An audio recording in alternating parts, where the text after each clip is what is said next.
for joining us. And I have with me Dan. How do you pronounce your last name, Dan? Mahle. Dan Mahle, and I'm Jim Kleiber. And let's just jump right into it. So, Dan, would you like to start? Sure, yeah. So I really appreciated you reaching out and making this invitation for this conversation. And as I was thinking about it, I was recalling that in a lot of the articles that I've been reading online about the Charleston shooting, the massacre, have named a real sort of lack of conversation that happens in white spaces, and really just a desire to say, like, where are these conversations happening?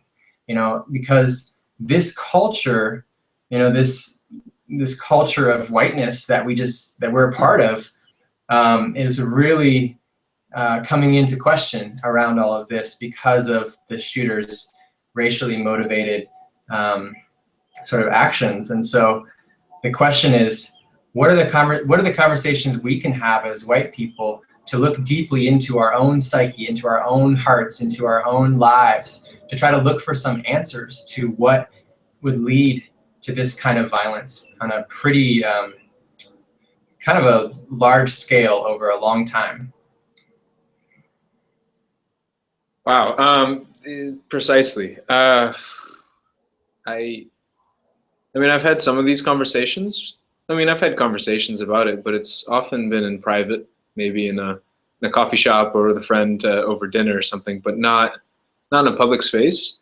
And I think one of the challenges that I see, and one of the main reasons I wanted to have the conversation, is that I'm tired of people not having this conversation, especially white people, especially us going to a much deeper level. And I also don't want to be the person that tells other people to have it and then I'm not willing to have it. So one of my main hopes is that by going to some deeper, more personal places, to help inspire other people to go there as well. So awesome. Yeah, I share that intention. And I just want to say from the outset, like, it feels vulnerable to talk about this stuff.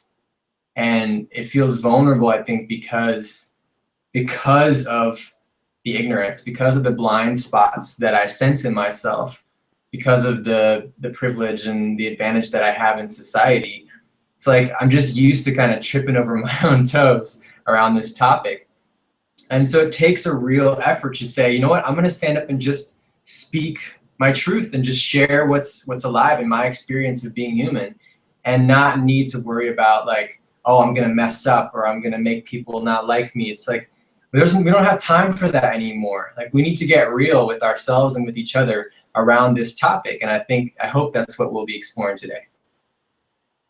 I mean, it's, as you were saying that, I was thinking, you know what, doing some, speaking on the internet or having some type of online presence, people can end up being very strong bullies in spaces like that. But the other thing is that you can actually be very vulnerable without realizing how vulnerable you're being. And so the more that I think that people can tune in and watch this, the more that I get really afraid, actually. But it's still somewhat easier for me to have this conversation maybe than to have it on a stage in front of 1,000 people. So I'm grateful that we could have it here, and I'm really grateful that you wanted to jump in and participate. So without further ado, I just want to kind of jump in and see where we go from there. So let's see. Well, what does it mean for you, Dan, to be a white man? It's a great question. My mind wants to wander into analyzing it, but in a deep place, not very much. I mean, growing up, I just thought I was normal like everybody else. I didn't think that there were experiences that were dramatically different from my own. And I guess, I grew up in a small town in Ohio. It was a very progressive little bubble. And there were a lot of people from many different backgrounds, racially, religiously, class. And, it just never really was a big thing for me in my awareness, until I then moved to a place that was predominantly white when I was about 12. And I realized how stark of a difference it was. And I realized all that I was missing by, the absence of those different forms of diversity in the community that I lived in. And that was a wake-up call for me. And I started looking like, what are these things about me that allow me to fit into this special club that, don't welcome other people? Why aren't there other people here? So that was really a wake-up call for me. And I mean, I guess I'm approaching this conversation from a place of having had the experience of living in diverse community that I think a lot of white people don't ever really have. And so that gives me a perspective that I can't really speak for other folks' experiences, because that's a pretty unique perspective. So you're saying that initially, when you were younger, you lived in a more diverse community. Then when you were 12, you went to like primarily a white community, and then you afterwards moved to a more diverse community as well, or what?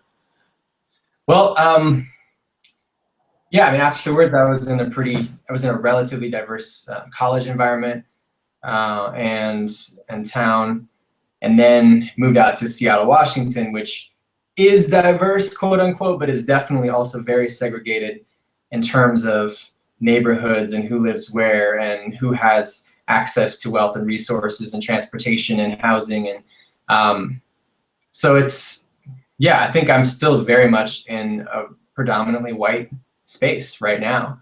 And it takes a real effort to be connected with people who aren't white from the perspective of, where I'm living. Yeah, it's somewhat similar to me, where I grew up from basically 0 to 18. It was a suburb of Detroit. And so it was diverse, culturally diverse in some ways. I would rather say maybe ethnically diverse in some ways. Again, I don't know the right phrase, and I think I stumble upon that a lot of times, and I'm afraid to say the wrong thing. But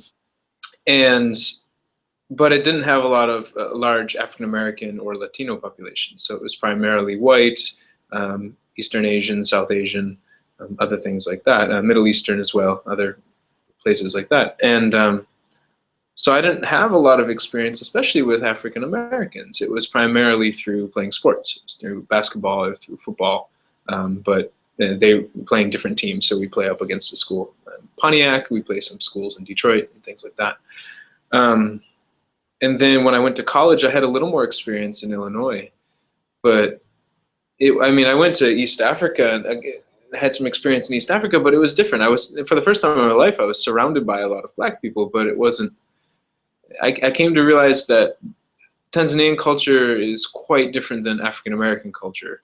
And then when I came back, it was still very hard for me to interact with African Americans. Not because maybe there was fear there, but there was also just not a lot of unknowns. I didn't have a lot of people that grew up in my neighborhood who are African American. I had some friends in college, but I just didn't have a lot of interaction. And now I live in Oakland, California, and there's a large and shrinking population of African Americans in Oakland as time goes on and prices rise here, and there's lots going on with that. But there's always been trepidation on my part, just not knowing how to interact, wanting to, but not really knowing how to interact, and being afraid to say the wrong thing, and not really wanting to, and not really knowing what to do. Yeah.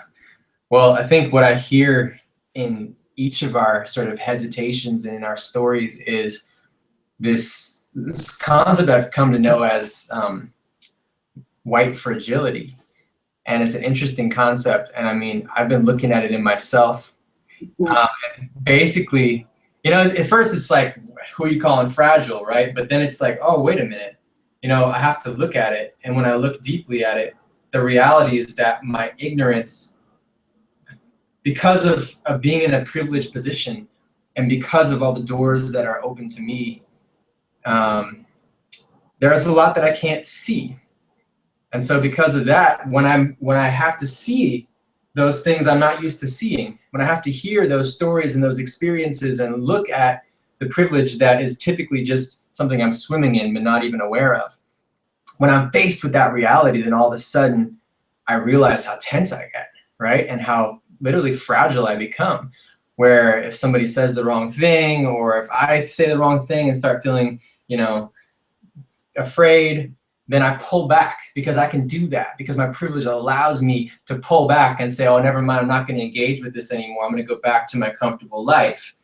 And I think that's the challenge for me, is like, how the heck do I actually stay with the intensity of being in this conversation and this dialogue as a white male when you know, when it can feel so overwhelming to be in it.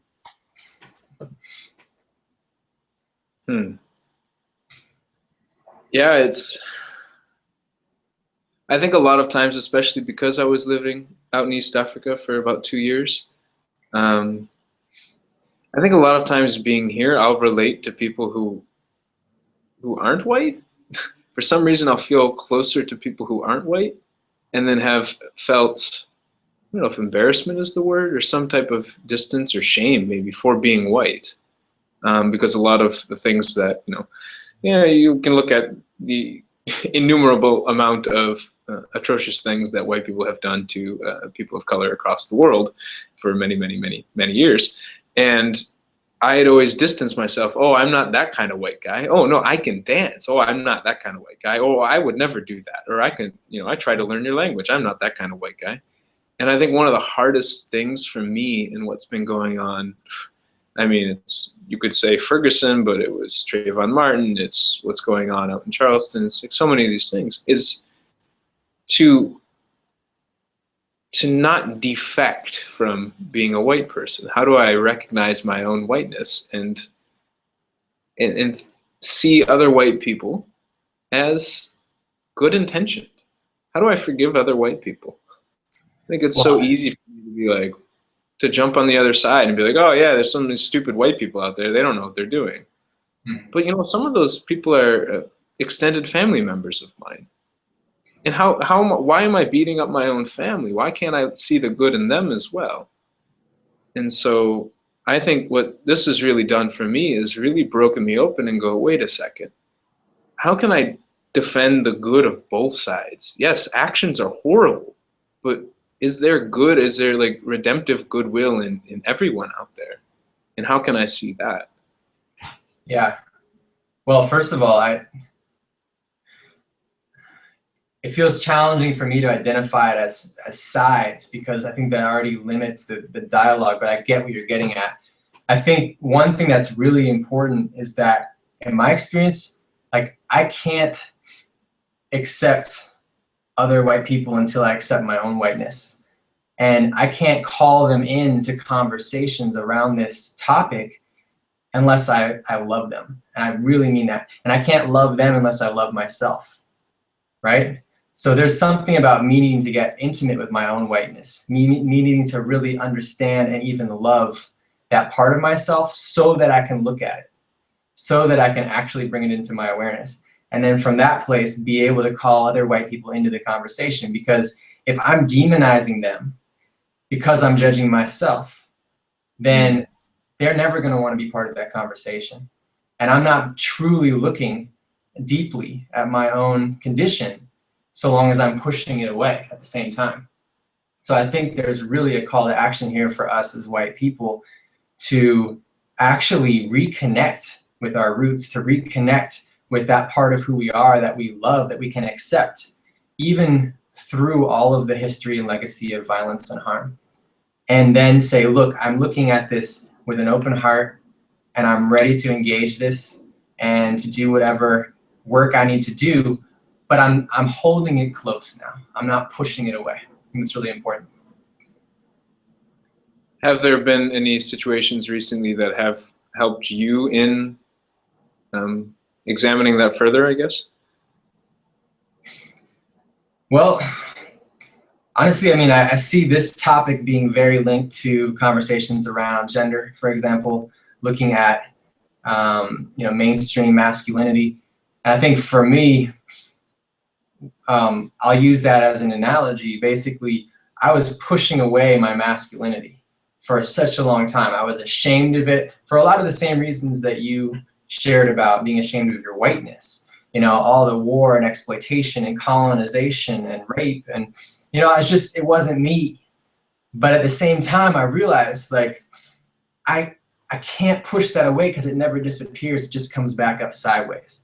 And so what I had to do, and what I've done over the last couple of years, it's been really beautiful actually, is to welcome an exploration of masculinity by welcoming that part of myself back instead of pushing and fighting it away.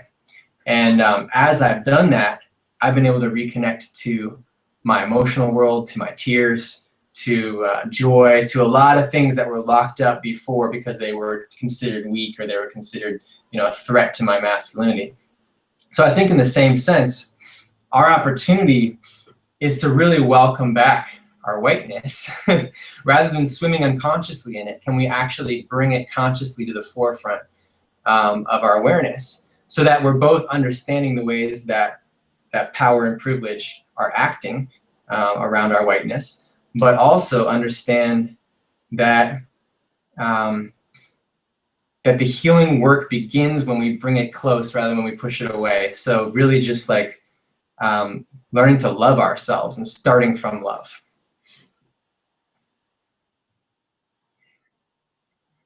Yeah, it's I think it's, what do I say? For me, a lot of it's been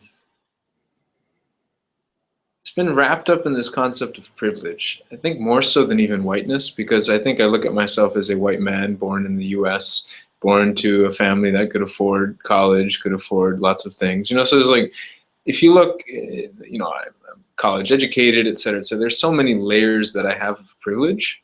Mm-hmm. And I think I've struggled so much with that because I don't feel so privileged. I don't feel like I still struggle. I still suffer. I still want to cry. I still, get angry and frustrated. But then I look at this and go, well, but you have so much privilege. You're supposed to be fine. Like, life is so good. Everything should be okay. Yeah. And so whether other people are saying this or not, these are the things I'm saying to myself in my head. Yeah. So one of the things that really hit me was that, I don't know if it was a day or two after what happened in Ferguson with Mike Brown, Robin Williams committed suicide. And what really struck me, I was like, wait a second.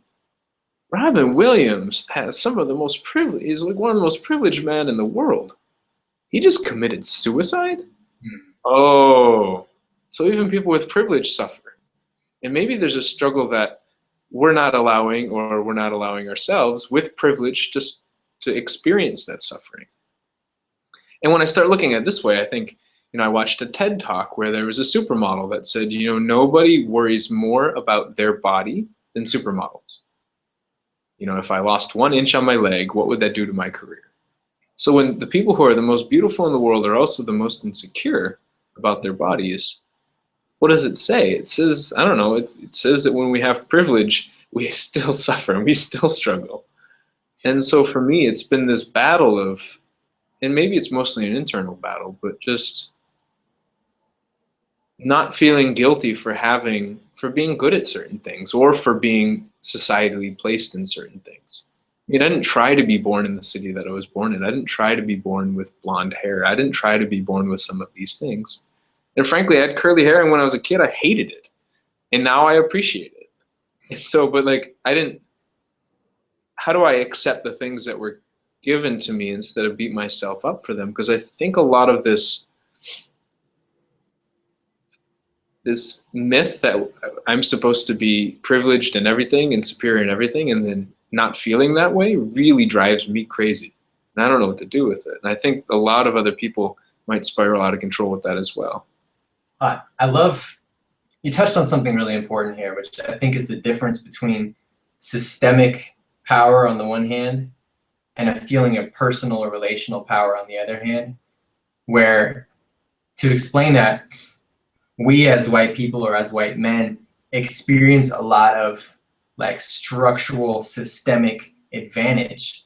Like if you think about hiring practices, you think about, neighborhoods and home loans and the color of the skin that you see in magazines that are associated with standards of beauty. There's so many different little micro ways that we benefit, right? And yet on a relational level, on a personal level, we don't feel that often. We don't feel empowered. We don't feel like that we're receiving all these privileges. It doesn't seem obvious to us. And I think that becomes a really serious place of cognitive dissonance for us.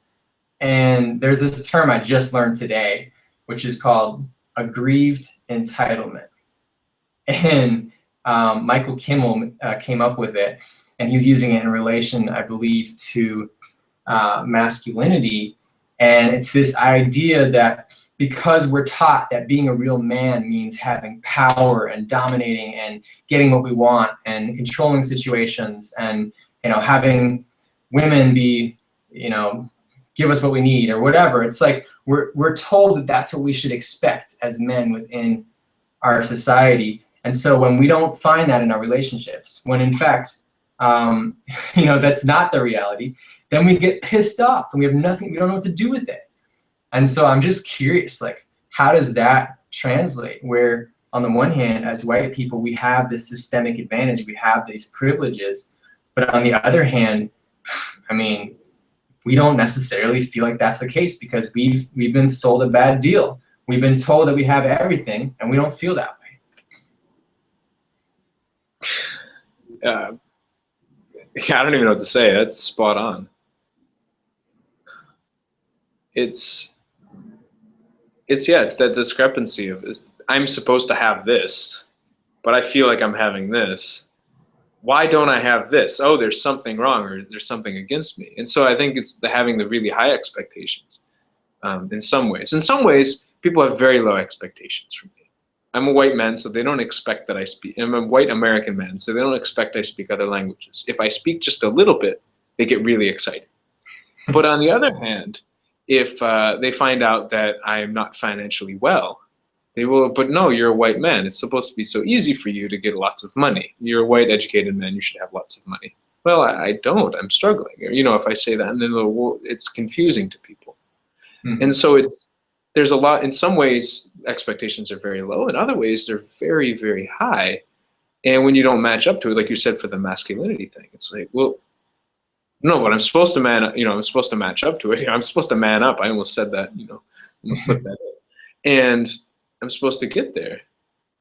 And when you see that discrepancy and you're not, I mean, white culture and American culture in general is not very emotionally expressive, depending on the emotions, but showing helplessness in American culture is not very common across the board, I think. And if I'm not supposed to show that I'm helpless and I feel really helpless, that I'm not meeting up these expectations, it can be really bad. And so I look at what's going on with what happened with Charleston, and I haven't been following it too closely, honestly, because when I opened up one thing, tears formed in my eyes, and I was like, I can't do this right now. But said something about, maybe you even sent me the article, but it was saying something about the shooter's cousin saying that he got upset that his girlfriend left him for a black man. Mm-hmm. Whoa. The language was even stronger, actually. The language was that he stole her from him. So it's also defined. Right? And so if you're supposed to, the expectation is that you have everything in society, and then something like this happens, that's not supposed to happen, right? Right. So that's not supposed to happen. And because I can say this pointing at him, but from personal experience, if you want, you can go on and watch a video I posted online. I'm bawling my eyes out after a woman that I was dating, African-American woman, went and started dating African-American man. Bawling my eyes out. You know how much insecurity I feel around African-American men? It's unreal. Yeah. Well, I think this is another important point, because first of all, just going back to this idea that somebody can steal your girlfriend. I mean, it's so objectifying. It's so based on this idea of entitlement, that she's yours, and that this, you know, terrible black guy stole her from you. I mean, it's based in misogyny. It's this idea that everybody's supposed to be there for you. And I think as a white person, that's what we're taught. We're taught that everybody exists for our betterment. Everybody exists to help, to be a part of our success and be a part of our story or our fantasy.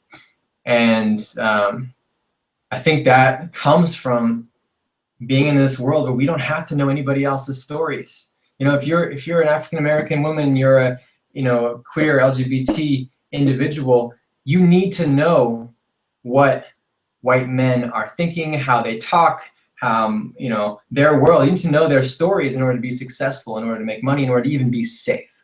But if you're a white man, you don't have to know any of that shit. You don't have to know anybody else's experience in order to get by, because the system is set up for you already.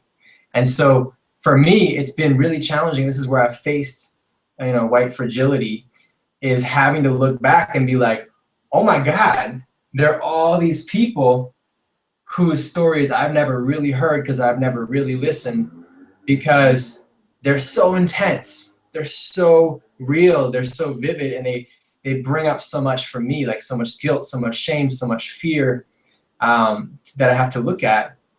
And so I just want to go like this, and it's like, how can we be real with ourselves about the allure of just checking out, just not even engaging? Yeah, it's a lot there. It's like when you're saying that, I was just thinking, yeah, when you start hearing some of those stories, it can be really intense to sit there, and especially if you're one of few white people in the room and you hear some of these stories and they're coming at you, and maybe they're just saying them factually, but to you or to me, it feels like an attack sometimes. And it's not the person's intention, but that's kind of because we're locking up, we're feeling really guilty, or we're feeling really ashamed of what we've done and who we are. And I think the hardest part, again, is to remind myself, yes, we as white people have done some really atrocious things. But do I believe that we had really horrible intentions for the world? Or do I just think we've done atrocious things? So in other words, are we still good people, but we've done some really bad things? Do we have any redemption in us? And the more that I think about that, the more I'm able to sit in those conversations. Whether that's as a white person or whether that's as me in an interaction with somebody who I used to date, and them saying, I can't believe you would do this and this and this and this. How do I sit there and take that and go, wow, I'm not an asshole for doing that. That was a horrible thing to do that caused that person a lot of pain. Was it truly my intention to do that and cause that person a lot of pain, or is that just a side effect of not really knowing what I was doing and not being able to deal with the hurt and grievance that I was experiencing? Yeah.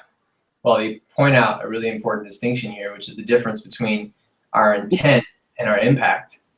And oftentimes, I think in my experience, I like to try to highlight my intent. Like, I didn't mean to do that. I wasn't trying to hurt you. I wasn't trying to cause harm. And I like to sort of hide behind that, armor of intent. But in fact, it's like the intent is only a small piece of the equation. And really, part of what's so troubling about, the ignorance and the blind spots that come from privilege as a white male, for me, is the fact that I don't even sometimes know how to listen to people's experiences of my impact on them. So I may have great intent, and then somebody might say, wow, that hurt, like that was not okay. And I don't even know where to start and how to engage with them, because I feel so thrown off, because I just thought, this was all good intent. So it's bringing intent and impact closer together, which requires the vulnerability of receiving feedback and really listening to other people's stories and experiences, including experiences of you.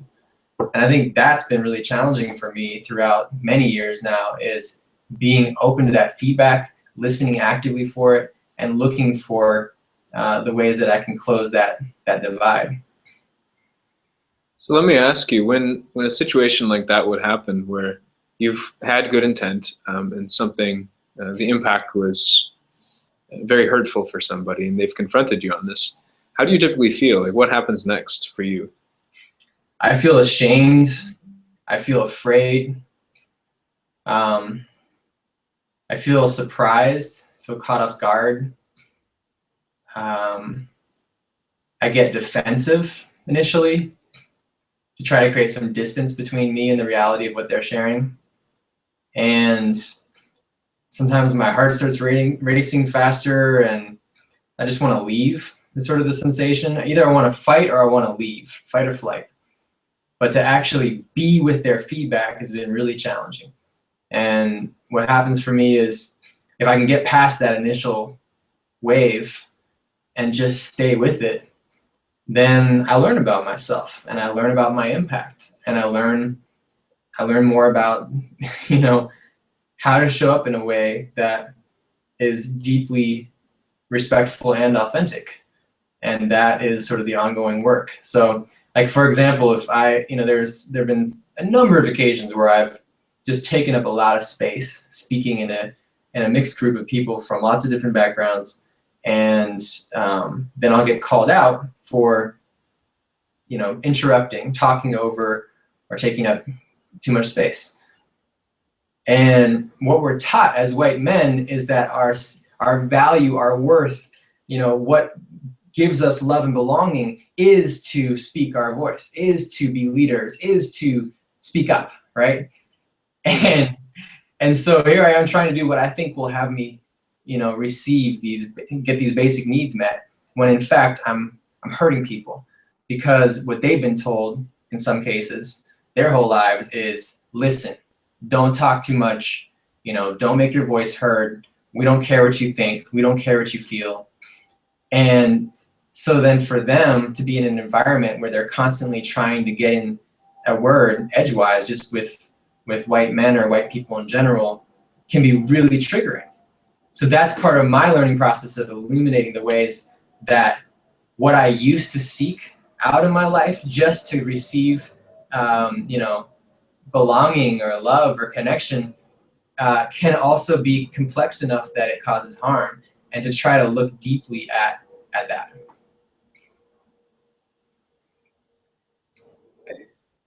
Part of me was wondering, is like, you know what, I think sometimes, yeah, we are as white men taught, you know, take the space and talk, and but I think a lot of times there are people who are taught to do that and don't really want to do that. And I think on the opposite, you know, if there are other populations that are taught to be quiet and don't speak up too much, but they really want to speak up, they struggle to stay quiet. And I think it's fascinating that you could have two different people obeying their cultural rules and disobeying what their feelings or emotions are telling them to do. What their true internal drive is telling them to do. And so both people are unhappy and unsatisfied doing what they're doing, but they're just obeying these external rules they're supposed to follow. Time to change it. Because sometimes people will say that to me, because I'll speak a lot too, and then sometimes people will say that to me. They're like, wow, you're just taking up too much space. And I said, I was only doing it because nobody else was talking. I don't really want to talk, actually. Like, if you want to talk, that's fantastic. Like, here's the floor. Like, please. I'm just doing this because I feel very uncomfortable with silence. That's an American thing, I think, in general. But that's interesting to look at, because I mean, just the discomfort with silence, which I've also had in my life, which is this fear that, I mean, for me, it's like this fear that somehow things aren't going to get done if there's silence, because we're not moving on it, we're not performing, we're not enacting, we're not, you know, getting shit done. And that is our role as men and as white men, is to get shit done. We need to achieve, we need to perform, you know, we need to make sure that things are successful. And this is what we're taught. This is the you know, the water that I've been swimming in. And so there's something about just like changing, like even just the way we look at time. You know, there's like the time that the train arrives in Switzerland, and then there's the time that dinner happens, you know, in Italy. And it's a very different story, you know, just culturally, you know, it's like there's people time, there's clock time. But I think part of white culture and part of male culture in the society is to have a certain idea of how everything should work, and then to make everybody else wrong or punish them if they don't follow our ideals. So part of white privilege, I think, is the fact that everything runs on clock time. Part of white privilege is the fact that, you know, we expect certain indicators of performance, certain achievements, certain ways of doing things that don't actually, they might be more qualitative than quantitative, or other way around, more quantitative than qualitative. And so I guess like what I'm realizing is there are some beautiful things about being white of European descent. There's some incredible cultural traditions and impulses through that heritage that I think we need to become more intimate and close with and learn about. And there are ways that I think we need to begin to loosen our grip on control, this sort of facade of control over everything and everyone, just to feel safe, just to feel like we're men or we're successful, because it's killing us and it's hurting everybody else. And we don't even mean to cause the harm in most cases, but we are. Wow, you got me thinking about a lot. So my heritage is Belarusian, Germanic, Belarusian, Germanic, Hungarian, and somewhere from Alabama in the U.S. for a couple hundred years. Cool. And so I look back at, and this is where I get tripped up and I get somewhat frustrated. It's like white culture, if I look back 2-3 generations, it's Belarusian, Germanic, Hungarian, and from Alabama. Those are 4 very different areas. Right. My grandfather, so my father's father, married a woman. So he was German Catholic, and he married a Belarusian Jew in the 20s or 30s. And so there's this, for me, it's like white culture, yes, and it's very confusing because Hungary and Belarus are quite different. And if you look at Europe, there's been a lot of factions and segregation and wars across a lot of these different cultures and linguistically and things like this. But even more so, I started thinking about that experience of why did my ancestors come over here? More importantly, how did they feel when they got here? So if most of my ancestors were intentionally leaving or forced out of their own country for a better opportunity or for safety or for whatnot, and coming to the US and living out in the middle of the frontier, maybe if you just look at not my ancestors specifically, but you look at white ancestors in this country, coming out and being alone, very, very far away from Europe and trying to explore frontier, very lonely lifestyle, it sounds terrifying. It sounds absolutely terrifying. And so I wonder if we've just been afraid of things for a very, very, very, very long time and wanted to have some control over this continent that throws tornadoes at you and earthquakes and unfamiliar populations and animals and floods. And I mean, there's a TV special that says North America receives most of the severe weather in the world. What?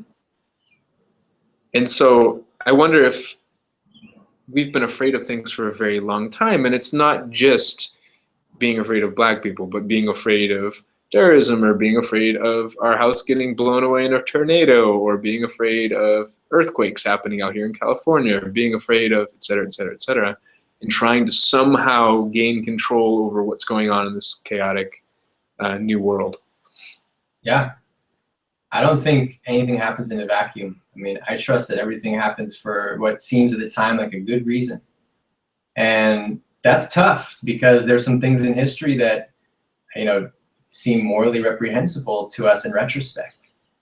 And, to many people at the time. But how do we navigate the fact that by and large it was accepted? It's like, what are the things today that we accept that we're not really deeply questioning, that 50 years from now someone will look back and say, how did they live with that? Like, how could they put up with it? Why didn't they question it? I think there's just a lot of things that come up around that. And I think you're right. Fear is definitely a part of it. But the reality is when people come over here from all around the world, at first when the Irish came here, they weren't considered white, At first, Jewish people weren't considered white when they came to the United States. And then there was this process of kind of like congealing this notion of whiteness, which of course is the social construct, right? It's this amalgamation of all these different people from all these different cultures who fit into this social construct of whiteness that affords people these certain, privileges and access to a certain amount of power. But the reality is, like, I think it's important to look at who's really running the show here, because there's always been this power elite. There's always been this white male land-owning power elite that have always called the shots and that have always been the owners of, these great plantations and and the politicians, and some of whom were my ancestors, directly related. And you know, what's interesting to look at is like they had a vested interest in sort of separating the races and creating this idea of whiteness as a way of really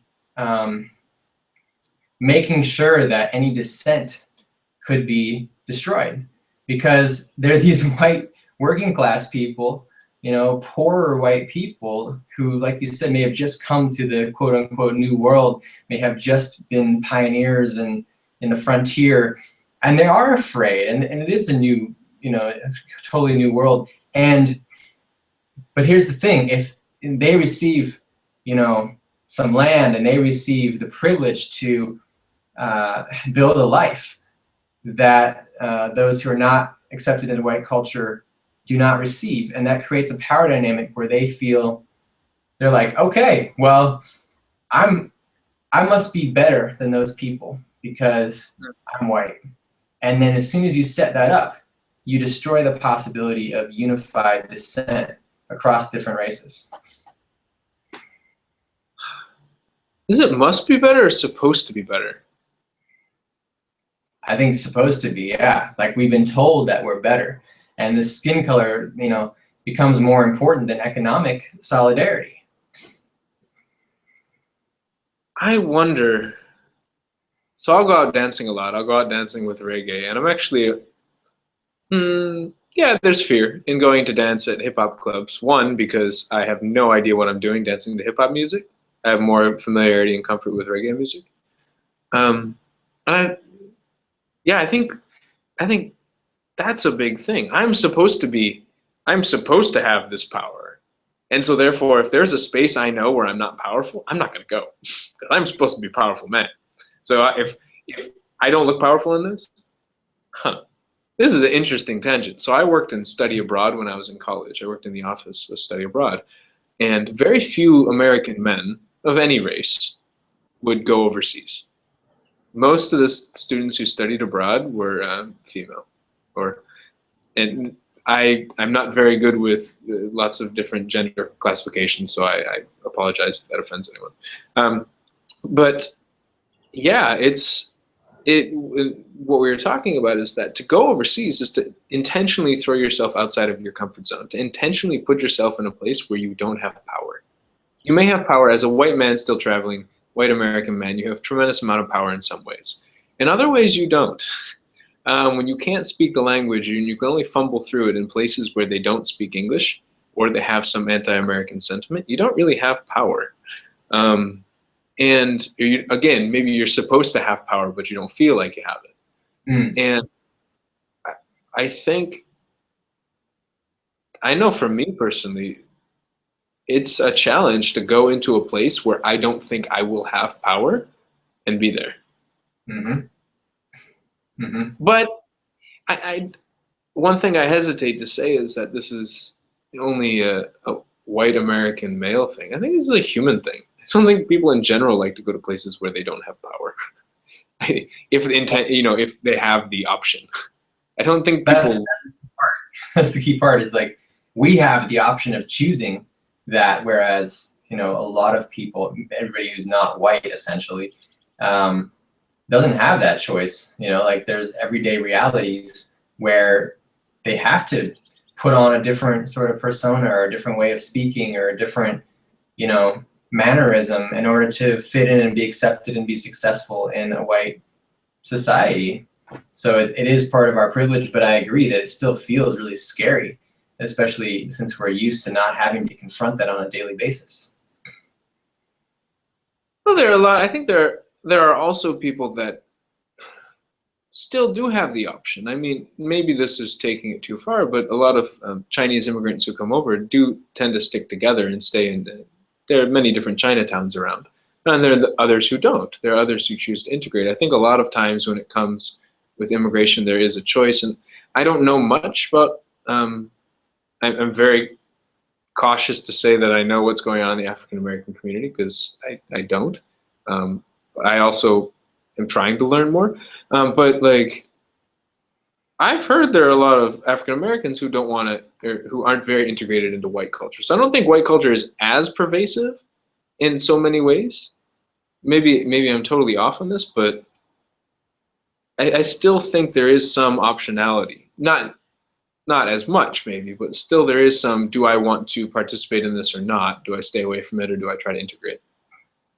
Yeah, but if you want to be successful, you have to assimilate into white culture. And it's not just integrate, it's assimilate. I mean, there's really like all of the power and all of the wealth on a systemic level lies in the hands of white individuals in this country.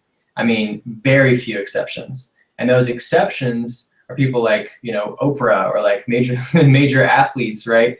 Who, you know, who have amassed some wealth. But the reality is that, you know, I think it was Oprah herself who said, like, if if you catch her, you know, just walking down the street, you know, with a police officer or something, like, she's just another black woman, and that still is a form of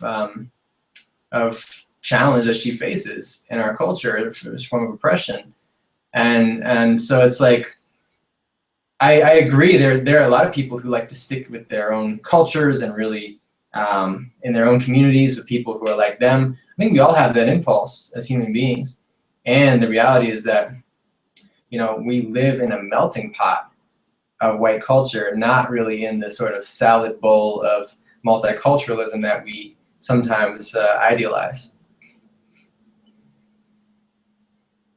That's a good point. I mean, when I hear so successful being tied with like lots of wealth and property, it's true. Like if you want to, that's where a lot of the money is residing in the U.S. currently, is in the hands of a lot of white people. And it's funny because I look at that from a perspective of just even a business perspective. There are many nonprofits who work in certain areas, and then they go, oh, you know, I don't want to, but I got to start selling to corporations because corporations have money. Or, you know, I have to go after that really big philanthropist because they got a lot of money. I don't really want to do it. It's a sacrifice of my values, but I need to do it because, Yeah. and it's fascinating how that plays out in a lot of spaces where it's like, these are the people who have money. I don't really, yeah, I don't want to assimilate to that, but so I don't think it's just along racial lines, but along many different ways. Yeah, it's interesting though, because there's something that I've sort of taken on, which I think is part of sort of mainstream young um, culture, is this idea that not having money is hip, that it's like Mm. cool to not have a lot of stuff and to kind of appear like you're really humble and you don't have a lot of privilege. That's how you know you have privilege. You know, you don't see people who grew up with no privilege, people who grew up in projects or grew up in inner city situations where, you know, they're not like trying to hide the fact that they're successful. Like if they make something, they make it, like they are freaking proud of that. And there's something different, I think, about white culture and about my own lived experience where I kind of have demonized being successful. You know, I've kind of wanted to back off of that, even though I have so many doors open to me. And I think there's something a little bit odd about that, because then I sort of romanticize the notion of poverty, which I've never fully experienced. I mean, my family lived under the poverty line, but I never felt like I was lacking, you know, and that was a period of our life. But it's like, it's a very, very different story than somebody who grows up, you know, in an African American, you know, family that didn't have any wealth accumulation over the previous however many centuries because of racist policies and because of the legacy of slavery. It's like, if you look at it like, you know, I think something like white families have something like 13 times the amount of wealth as African American families, and a lot of that is because of this legacy that we continue to benefit from, where our families, however recently they came to the country, like they still have had access to jobs and to economic mobility as white people that just wouldn't have been possible as, you know, as African Americans.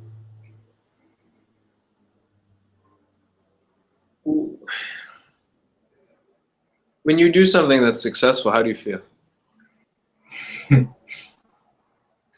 if it involves money, sometimes I feel ashamed. You know, I've just been trying to change my relationship to money. You know, it's like I sort of feel like I'm a martyr for a cause. Like if I don't get valued, if I don't get paid, that must mean I'm doing something right. Whereas if I do get valued and I do make money from it, then I must have sold out. So that's how I feel. What about you? Oh gosh. I yeah, with regards to money, there's this relationship of not necessarily wanting it at times, because then, like you said, it's I think you phrased it very well. It's kind of this martyrdom of, yeah, oh no, if I'm not getting paid, then I'm doing something to help society. Um, and I think that does come from a tremendous amount of privilege, and privilege meaning that my family has been able to support me through a lot of my financial ups and downs. But just success in general, I feel really embarrassed that I'm successful at certain things. And I feel really worried and afraid to tell people, because sometimes when I tell people, they get very angry and jealous that I was successful at something. And so then they speak anger and jealousy towards me, and that's how I interpret it. And then I just lock up because I don't know what to do. For example, I mean, this is a side example, but language. I've been good at language. I pick up language very quickly. And a lot of people haven't picked up language very quickly, or they forget it, or they're very good at other things, but for some reason, language is a sticking point for them, like a foreign language, like Spanish or something. And I'll tell them my experience, and then maybe it's the way I'm saying it or whatever, but they get really angry and jealous. Oh, I can't believe you. Oh, you're so lucky that you could pick that up so fast. Oh my gosh, you're so fortunate. I don't know what to do. And so part of me has been really trying to hide that I do things well. And so I've been squashing my own success, because I'm afraid that my success is, one, not earned because it was just given to me. Oh, it's because you're a white guy. Like, you got so much education, this and that and this and that. Like, no. Or it's because I don't want to really shine above the rest. Maybe it's a Midwestern thing more than a white thing. I don't know. I'm a Midwesterner too. Exactly. Yeah, it's a great question. um, I don't know. It's fascinating, right? This idea that we kind of want to back off from our own privilege, from the way that we're perceived as being privileged and advantaged. Like, we want to sort of back off and say, look, not me, you know, like, I'm just a regular old guy, and if I did anything successful, but at the same time, we want people to think that we are special. You know, we want people to think that every success we have had is because we worked really hard, and not just because we've gotten a leg up. And if we do get a leg up, like you said, it can really bring up fear and shame and guilt.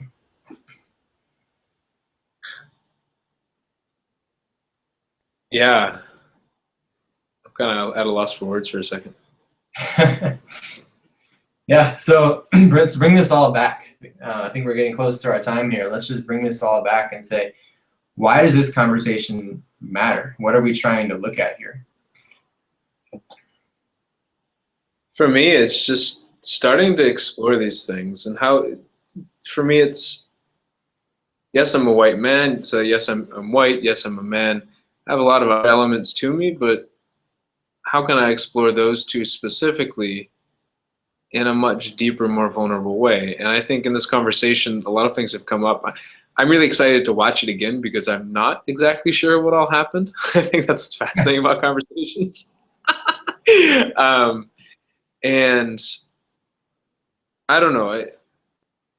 I think I've been laughing a lot more on this than I expected, but there's this. I feel sad, and I feel really scared for our country. I feel really scared for what's happening here, to be honest. And I was overseas, and I came back, and I was like, this stuff is still happening in our country. And I read a book about slavery, and I was like, white people, we've been, be very clear about that. I used to say they. We've been really afraid of black people since the 1600s. Why? What else are we afraid of? We're afraid of terrorism. We're afraid of losing our jobs. We're afraid of the housing crisis. We're afraid of this. We're afraid of that. We're afraid of lawsuits. We're afraid of medical emergencies. We're afraid of so many things. We're afraid that our neighbors are going to poison us with Halloween candy. And so I just want to start exploring some of these fears and some of these deeper insecurities. And more than anything, not try to say we're bad people because we have them. People are afraid of things, and we don't try to be afraid of things. But more importantly, how do we have courage to face them?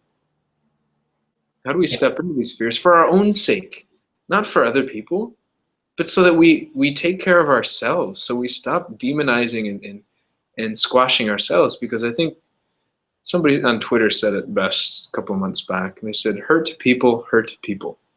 I love it. I love the phrase, the simplicity of it.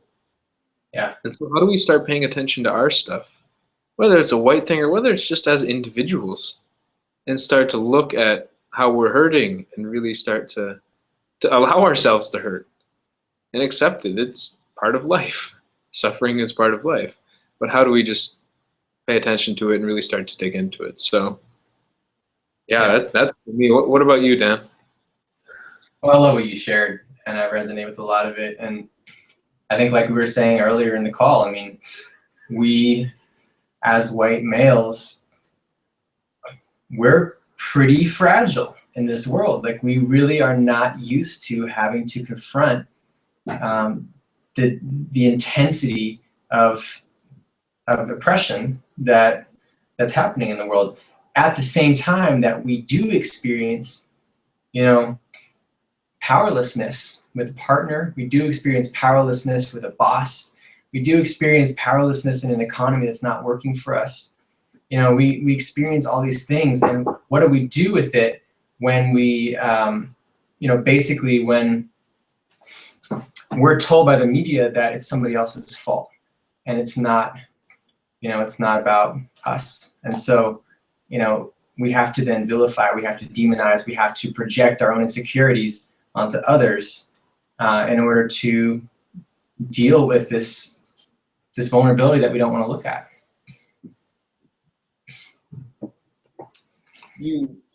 So every time you said the word fragile, I've twinged a little bit because I really don't like it. But what it hit me right there is that externally, we are not fragile at all. Externally, as white men in this country, in this world, we have a tremendous amount of power and strength. Yes. Internally, we're very fragile. Yeah.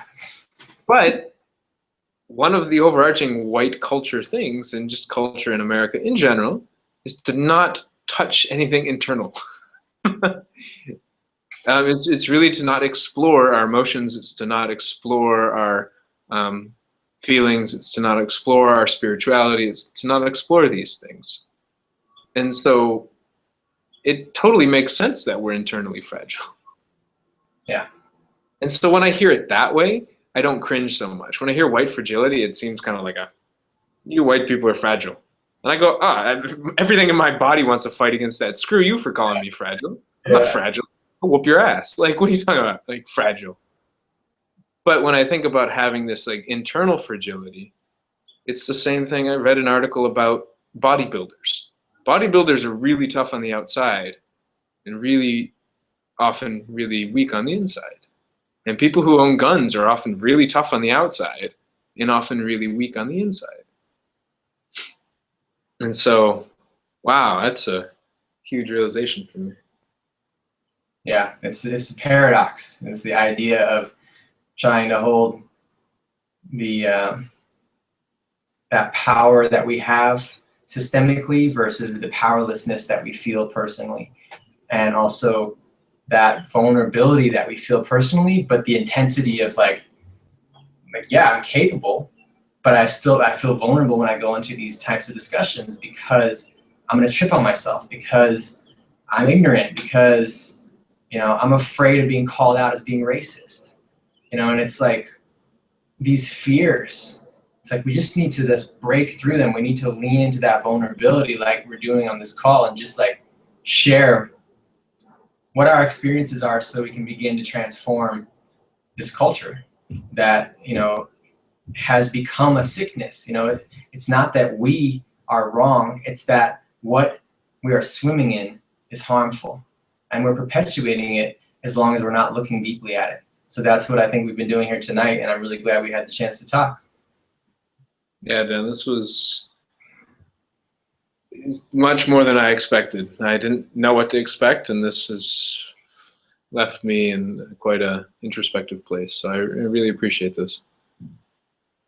Great. Well, thanks, Jim. I look forward to continuing the conversation again soon. Sounds good. All right, Dan. Take care. Have a good night. You too. Good night. Bye.